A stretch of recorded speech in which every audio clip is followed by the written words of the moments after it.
Alex Laureño sa Balita sa Tanghali.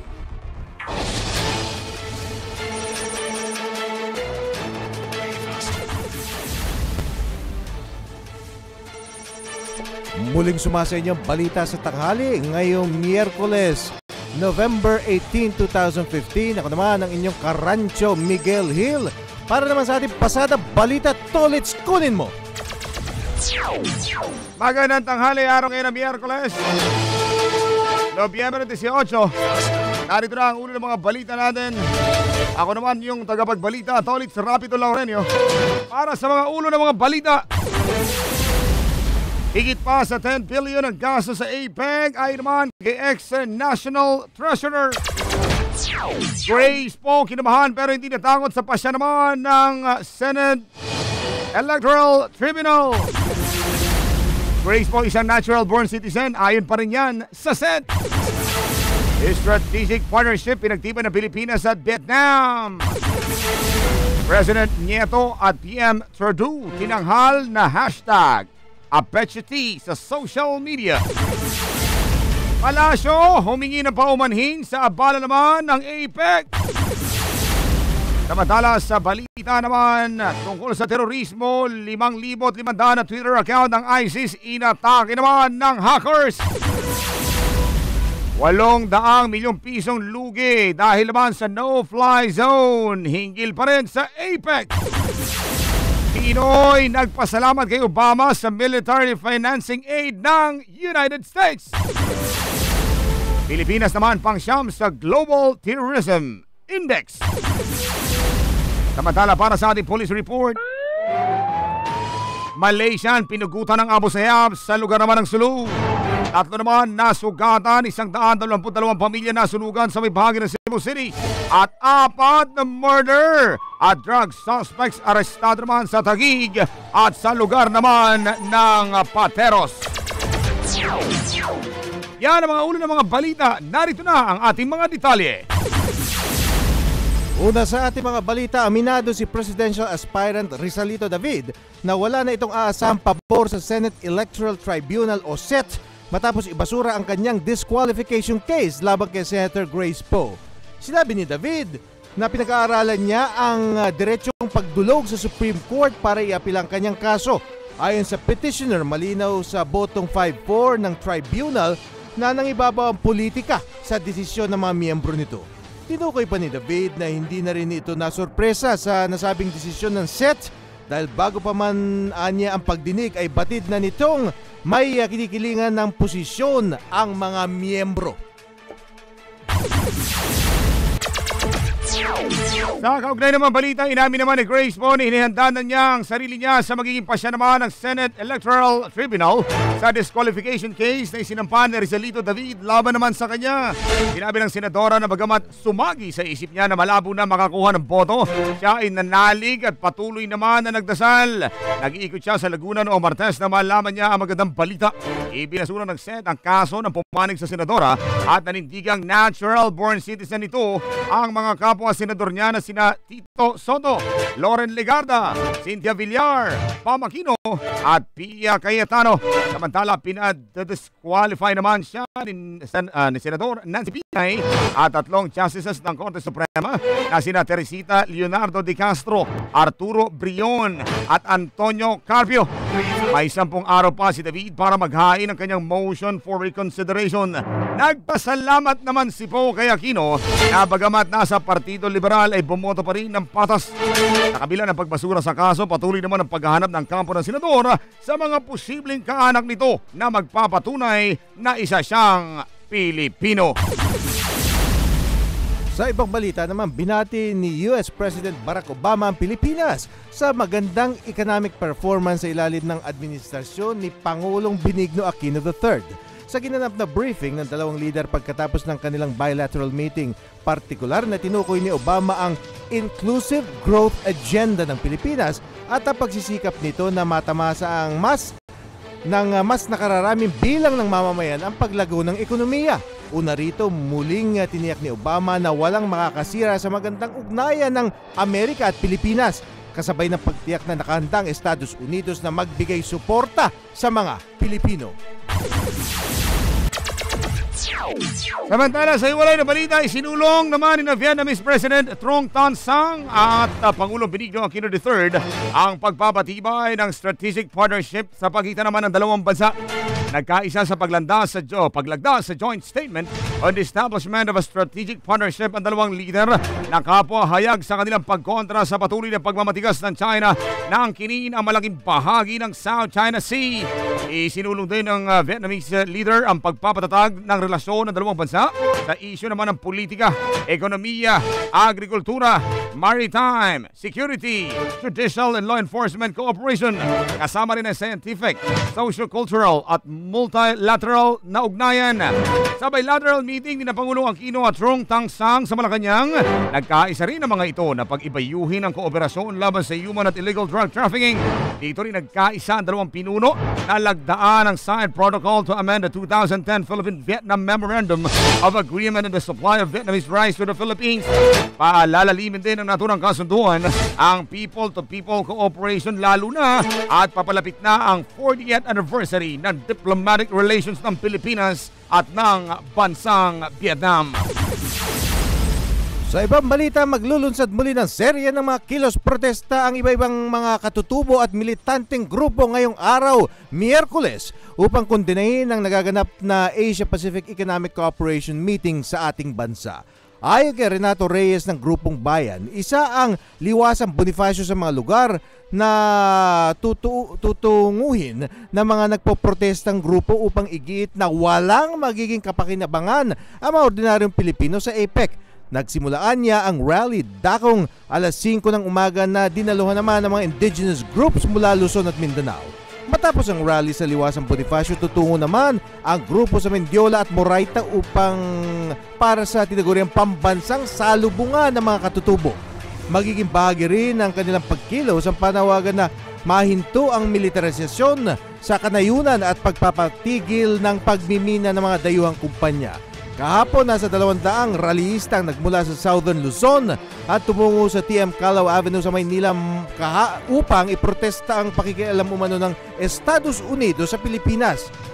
Tinangka ng mga rallyista na magtungo sa US Embassy, ngunit nabigo ang mga ito sa tindi ng seguridad na ipinatutupad kaugnay ng APEC. Samantala, ayon naman sa Manila Police, papayagan mag-rally ang mga militanteng grupo kung ito ay sa mga itinakdang lugar lamang at hindi sa mga critical areas kung saan ginaganap ang APEC Leaders Meeting. Oras natin sa buong Pilipinas, alas 12:39 na ng nagmamadaling tanghali. Samantala naman, meron tayong tatanggaping live report. Ito naman ay kaugnay sa Tanim Balas Scam o di naman kaya at tatawag nating kaso dyan sa may naiya. At kaugnay ng balitang yan, may mga kasama tayo mula sa field. RJ Patrol!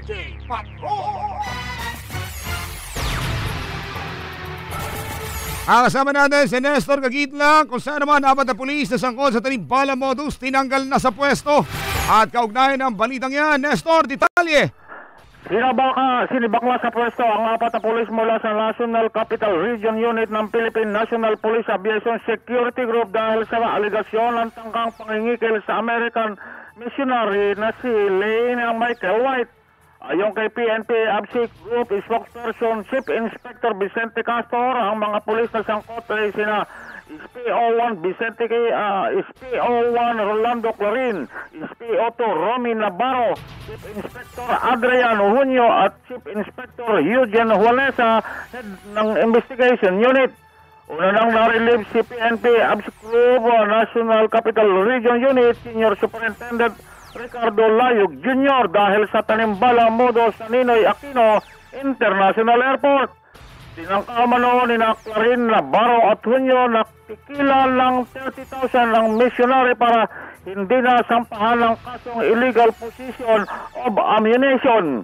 Malaalang papuntang Coron, Palawan si White kasama ang ama at stepmother noong September 17 nang mahuli sa airport dahil sa latag po ang bala sa kanyang bagahe.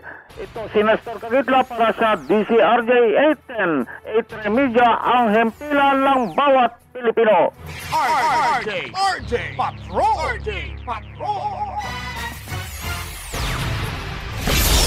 Balita sa tanghali. At sa pagpapatuloy pa rin ng ating balitaan, humingi ng pag-unawa ang Malacanang para sa abalang dulot ng APEC Summit sa mga motorista at mananakay. Sinabi ni Communications Secretary Sunny Coloma na uunawain sana ng publiko ang hakbang pangseguridad na ipinatutupad na naging dahilan upang sila'y matraffic at maglakad patungo sa mga destinasyon na malapit sa venues ng APEC Summit. Ginitri nito ang importansya ng summit na maghahatid umano ng benepisyo sa kinabukasan ng ating bansa. Namonitor ang mabigat na daloy ng trapiko sa mga lansangang malapit sa airport terminals at pinagdadausan ng APEC Summit. Sa kaugnay naman balita, kumpleto na ang 20 economy leaders na nasa bansa para sa gaganaping plenary session naman ng Asia-Pacific Economic Cooperation o APEC 2015. Pinakahuling dumating si Japanese Prime Minister Shinzo Abe sa Ninoy Aquino International Airport ganap na alas 11:15 ngayong umaga. Alas 10:25 naman lumabag ang eroplanong sinasakyan ni Singaporean Prime Minister Lee Hsien Loong. Bago nito, dumating din ngayong araw sina Peruvian President Ollanta Humala at Russian Prime Minister Dmitry Medvedev. Personal namang inimbitahan para magbigay ng closing address sa APEC CEO Summit si Peruvian President Humala ngayong tanghali. Samantala, tatayo namang kinatawan ng Russia si Prime Minister Dmitry Medvedev na piniling kahalili ni President Vladimir Putin para dumalo sa APEC Summit. Mamayang alas 12:15 nakatagdang or ngayong alas 12:15 ang itinagdang pagkikita-kita naman ng 21 economy leaders. Kabilang na si Pangulong Aquino para magsagawa ng plenary session sa Philippine International Convention Center. Samantala naman, ang iba pa mga APEC leaders na nasa bansa ay ang mga sumusunod. Chilean President Michelle Bachelet, Chinese Taipei ex-Vice President Vincent Su, Hong Kong Chief Executive Tsai Leong, Colombian President Juan Manuel Santos, Papua New Guinea Prime Minister Peter O'Neill, South Korean President Park Geun-hye, Chinese President Xi Jinping, US President Barack Obama, Australian Prime Minister Malcolm Turnbull, Mexican President Enrique Peña Nieto, Malaysian Prime Minister Najib Razak, New Zealand Prime Minister Jan Key, Canadian Prime Minister Justin Trudeau, Thailand Prime Minister Prayut Chan-o-cha, Brunei Sultan Hassanal Bolkiah at Indonesian Vice President Yusuf Kalla. Samantala, hindi lamang 10 bilyong piso ang gastos kung di higit pa ang naging gastos ng bansa para sa APEC Summit. Ayon naman kay dating National Treasurer at Profesora na si Leonor Briones. Sinabi ni Briones na higit pa sa taya ang paggasta ang aktual na ginugol ng gobyerno para sa APEC, maliban kasi anya sa mga ginastos para sa paghahanda para sa APEC. Posible anyang humingi ng tax rebate ang mga airline companies na nagkansela ng kanilang mga biyahe upang bigyan daan ng pagpupulong. Hindi rin anya kabilang sa taya ang kaltas sa sahod ng mga namamasukang nahuli sa trabaho o kaya yung mga hindi na nakapasok dahil sa pagsasara ng daan. Samantala, hindi pinagkaila ni Briones na meron naman na itutulong ang APEC sa ating bansa. Anya, sa pamamagitan ng APEC, umuusbong ang kalakalan at mga serbisyo sa bansa. Nadadagdagan din ang mga milyonaryo sa ating bansa. Malaki umano ang pakinabang ng mga angkat o mga importers, may-ari ng shopping malls at mga nagpapatakbo ng kasino. Subalit naiiwan anya ang sektor ng agrikultura. Nilinaw naman ni Briones na hindi binding ang mga agreements o mga napagkakasunduan sa APEC. Nakadepende anya sa economic leader kung papayag ito sa mga kondisyong pinag-uusapan. Pagbalik naman anya ng leader sa kanilang bansa, muling nakadepende sa Kongreso kung papayag ba sila o hindi sa mga napagkasunduan. Oras natin, 12:46 na nagmamadaling pananghalian. Una mga detalye pa lamang yan ang ating mga pasada balita para sa araw na ito ng Miyerkules. Susunod, pangalawang detalye, ang langkay-langkay at kawing-kawing, pati na rin ang kumpul-kumpul ng mga detalye ng mga balita para sa araw ng Miyerkules. Pagbabalik kami, makalipas lamang ilang mga paalala, dito lang sa DZRJ 810 AM, A-Tri-Media Broadcasting Network. DZRJ 810 at A-Tri-Media Broadcasting Networks, pinagsanib na puwersa para sa sambayanang Pilipino. Halalan 2016, isang makabuluhang talakayan sa loob ng 1 oras at kalahati para sa isa na namang makasaysayang pagpili ng panibagong mamumuno sa ating bansa. Makinig sa 8 Diretso tuwing Biyernes alas 4:30 hanggang alas 7 ng gabi para sa isang espesyal na pagpapakilala sa sambayanang Pilipino kung sino nga ba ang karapat-dapat na maging leader ng ating bansa. Paglatag ng plataporma, pagkilala sa isang kandidato, siya ba ay karapat-dapat o hindi? Abangan ang espesyal na pagtatanghal ng Bakit Kita Iboboto? Bakit Kita Iboboto? Bakit Kita Iboboto? Para sa sambayanang Pilipino, hatid sa inyo ng DZRJ 810, 8 Tri-Media Broadcasting Network, ang himpilan ng bawat Pilipino. Abangan sa 8 Diretso, Bakit Kita Iboboto sa November 20, 2015. Honorable Samuel D. Pagdilaw and Honorable Sherwin D. Gatchalian. Bakit kita iboboto? Bakit kita iboboto? Abangan sa 8 Diretso. Ikaw ba ay nakikinig sa DZRJ 810 araw-araw? Pwes, eto na ang isang pasasalamat namin sa inyo. Mag-text sa inyong greetings sa mensahe sa 0917-798-8910. Huwag kalimutang ilagay ang inyong pangalan, address, at magkaroon ng chance manalo ng isang brand new Nextbook Android tablet. Makinig at manalo mula sa himpilan ng bawat Pilipino. Handog sa inyo ng 8 Tri-Media Broadcasting Corporation. DZRJ 810 at 8 Tri-Media Broadcasting Networks, ang himpilan ng bawat Pilipino. Mga napapanahon at nagbabagang impormasyon, balita sa tanghali, ihahatid ng inyong karancho, Miguel Hill, kasama si Tolitz Laurenio. 30 minuto ng mga kapanapanabik na balita sa tanghali, ihahatid nina Miguel Hill at Tolitz Laurenio, Lunes hanggang Biyernes, alas 12:30 ng tanghali hanggang 1:00 ng hapon, dito sa DZRJ 810, hatid sa inyo ng 8 Tri-Media Broadcasting Network. Mga napapanahon at nagbabagang impormasyon, balita sa tanghali, ihahatid ng inyong karancho, Miguel Hill, si Miguel Hill, kasama si Tolitz Laurenio, sa balita sa tanghali. Ang oras natin sa buong Pilipinas, 49 na minuto na makalipas ang 12 na tanghali. Patuloy ang pagtutok sa mga detalye sa ating pasada balita ngayong katanghalian na Miyerkules. At kaugnay naman sa aming nabagit na balita kanina lamang, kung saan nakatakda naman at may rally, saan may mga komisyon, may pagtitipon-tipon, na may bahagi naman kung saan isasagawa naman itong ating APEC Summit. Kasama natin ang former Bayan Muna Representative na si Sir Teddy Casino, former party list congressman, leader at kilalang kritiko ng administrasyon. Nasa linya natin ngayon. Magandang hapon, sir.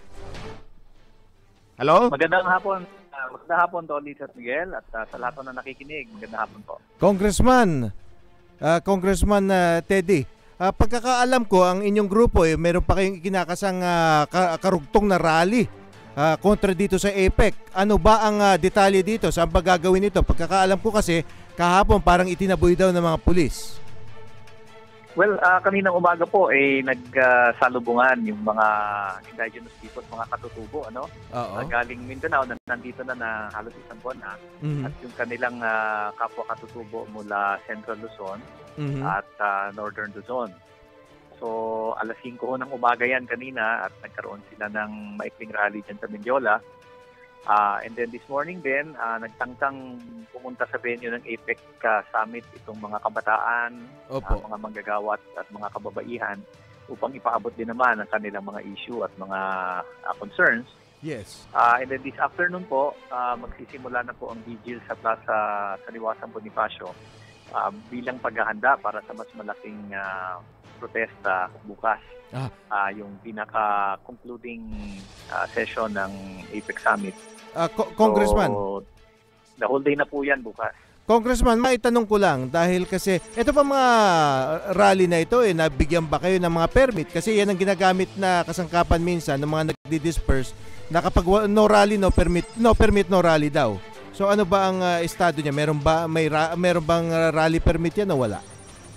Well, hindi na ako kami nagtangkang kumuha ng rally because malinaw naman sa pronouncements ng Manila and Pasay government na hindi sila mag-i-issue ng rally. Ayun. Kaya nga sa Liwasan Bonifacio na kami pipwesto dahil yan ay Freedom Park. At pampubliko. Magtatangka kaming maglunsad ng marcha. Yes. Papalapit sa IPEC Summit upang magpahayag ng aming daig. Siyempre, inaasahan naman namin somewhere along the way, pipigilan na kami ng may mga pipigil authority. So, whether there is a permit or not, at yun na nga, alam naman namin hindi talaga mag-i-issue ng permit. So, tuloy-tuloy lang. So, opo. And ang titiyakin lang namin, siyempre, we will police our rank. Yun. At bagamat igigiit namin yung aming karapatan, at least marinig man lang, makalapit man lang, makita man lang yung bubong ng PICC. Pero depende yan sa mapapag-usapan on the ground. Kaya ang hilingan namin sa PNP, huwag naman nilang ikubli yung ground officer, yung commanding officer. Kasi ang madalas naming karanasan, kapag nagka-dikit na, biglang nawawala yung ground commander. Mga medyo kumukubli. Oo, and then all of a sudden, dinidisperse na lang. So sana, keep the lines open. Wag naman sana magtago yung ground commander kapag nandyan na ang komisyon. Congressman, may follow-up question lang ako. Kanina medyo nagkaroon ng batuhan, medyo nagkaroon ng konting balyahan, pukpukan. Ano ba ang pinaka-latest na nangyari dito? Kumusta naman yung mga kasamahan natin? Wala ho akong balita. Wala ako doon kanina. So makikibalita rin lang ako. But mukhang siyempre sa ganito mga pagkakataon, there will always be tulakan. Pero tingin ko naman wala namang malalang nasaktan. Ayun. And I think everything is still under control. At sana hanggang bukas wala namang matinding dispersal na magaganap. Sana. Congressman, ano ba ang posisyon ng inyong hanay dito sa pronouncements at official position ng Aquino administration na tayong mga pangkaraniwang nilalang, tayong mga hindi imported, yung tayong mga hindi amoy eroplano, na kung pwede, sa bahay na lang muna o di kaya kung malapit lamang daw ang kanilang mga lalawigan, itaboy na lang, magsiuwi na lang muna sila dito sa durasyon ng APEC. Meron ba? Kasi itong mga pronouncements na ito, itong posisyon na ito, na tila parang medyo itinataboy ang ating mga kababayan, umaani rin ng batikos mula sa ibang grupo dahil nga yung iba, may trabaho naman talaga na naaantala. So, meron ba kayong formal na posisyon diyan sa mga panawagan daw ng administrasyon sa publiko? Siyempre, pinupunan natin itong ginawa ng administrasyon na sobrang perwisyo. Yun. No? Sabihin man nilang karangalan natin na mag-host ng APEC, but not at the expense of so many thousands ng ating mga kababayan. Wala nang ang trabaho, ibig sabihin, walang sweldo, tapos ganyan pa ang nangyari sa traffic. Wala nang kikitain. Oo, masyadong matinding perwisyo ang ginawa. Na tingin ko naman pwedeng iwasan kung halimbawa inilagay sa katulad ng 1996 sa Clark, inilagay sa Subic. Okay. No? At tingin ko nandun pa rin naman yung mga APEC villas. Baka kailangan ng refurbishment. Pero yung economic losses na nangyari dahil dito sa nangyari. Congressman, ang pagkakaalam pa namin sa ibang mga impormasyon, imbes na yung APEC ang medyo ilayo, ang inilayo, nilagay sa Boys Town pa yung ibang mga tao nakakalat-kalat. Yun na nga so talagang tingin ko symbolic yan ng ang epekto talaga ng mga patakaran ng APEC sa atin. Na ang nakikinabang at nag-i-enjoy yung mga mayayaman, yung mga multinational corporations, yung kanilang kapartner dito. Pero yung karamihan sa ating mga kababayan ang perwisyo. At ang kabuuan ng ating ekonomiya hindi umunlad-unlad dahil nga sa mga patakaran ng APEC na napipigilan yung ating manufacturing, yung ating agrikultura, binabaha tayo ng napakamurang imported products, and then hindi tayo makapag-industrialize. So symbolic yan tingin ko ng naging epekto for the last 30 years ng mga patakaran ng APEC. Ayun. Bueno, Congressman, umaasa kami sa mga susunod na araw. Siguro bukas baka tumawag kami muli sa iyo para mabigyan kami ng update kung ano na nangyari dyan sa on the ground, ika nga, kung nagkakagulo na ba o kung naging mapayapa naman ang pagdaos at sana naman maging mapayapa ang pagdaos ng mga inyong mga pangangalampag sa ating gobyerno at sa mga APEC leaders. Sir, thank you. Anytime po. No? At maasahan niyo po sa hanay namin talagang meet our ranks, titiyakin namin na mapayapa, matapagin natin ang pagkilos. At sana naman sa bahagi ng kapulisan, totohanan nila yung sinasabing maximum tolerance policy. Maraming salamat, sir. Mabuhay po kayo. Maraming salamat po. Ang tinig naman ni former Bayan Muna Representative Teddy Casinio. Balita sa tanghali. Oras natin sa buong Pilipinas, 4 na minuto na lang bago sumapit ang 1:00 ng hapon. Samantala naman, kung pinag-usapan natin ang tungkol naman sa APEC at ang mga demonstrasyon, tumako naman muna tayo sa pinaka-latest natin kung saan magbibigay ng update para naman sa kanyang pinakabagong at latest na mga balitang showbiz. Si Rodel Fernando. Rodel? Maraming salamat. Ang ating ibabalita ngayon ay tungkol kay Sara Geronimo at Mateo Guricelli. Napapabalita na ang dalawa daw ito ay nagkakalabuan na dahil madalas daw na kasama ngayon ni Mateo si Shaina Magdayaw. Pero ang sabi ni Sara sa bagay na ito, wala daw silang problema ng kanyang boyfriend na si Mateo at patuloy pa rin ang kanilang pagsasamahan. Samantala, abangan si Sara Geronimo sa kanyang kalapit na concert sa Araneta Coliseum. Ayan ang ating Showbiz Galore Express ngayong araw na ito at mamaya ang tabayanan po ang programang Showbiz Galore 3:00 hanggang 4:00 ng hapon. Ito po ang inyong Reyna ng mga Galorians, Rodel Fernando, nag-uulat para sa himpilan ng bawat Pilipino, ang DZRJ 8:10 AM. Balita sa tanghali.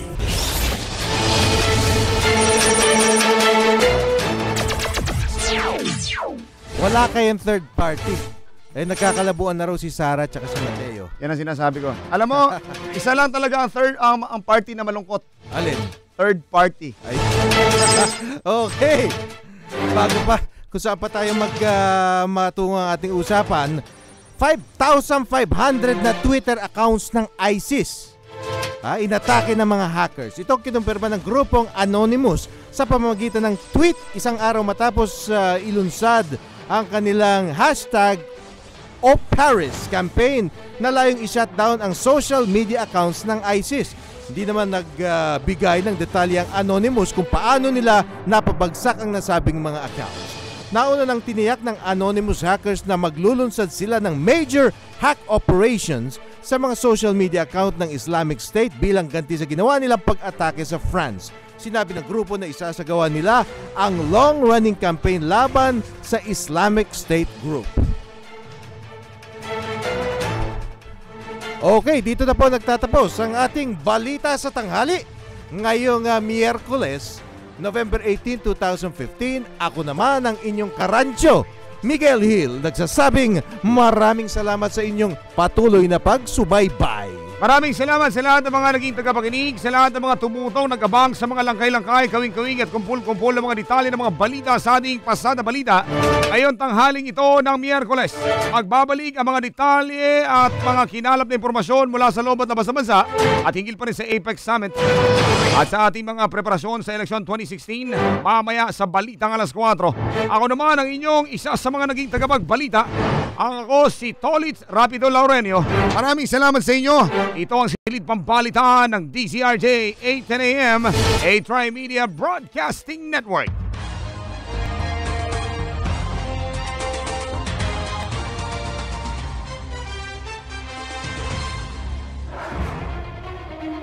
Mga mga napapanahon at nagbabagang impormasyon. Balita sa tanghali, ihahatid ng inyong karancho, Miguel Hill, kasama si Tolitz Laurenio. 30 minuto ng mga kapanapanabik na balita. Sa balita sa tanghali, ihahatid nina Miguel Hill at Tolitz Laurenio, Lunes hanggang Biyernes, alas 12:30 ng tanghali hanggang 1:00 ng hapon dito sa DZRJ 810, hatid sa inyo ng 8 Trimedia Broadcasting Network.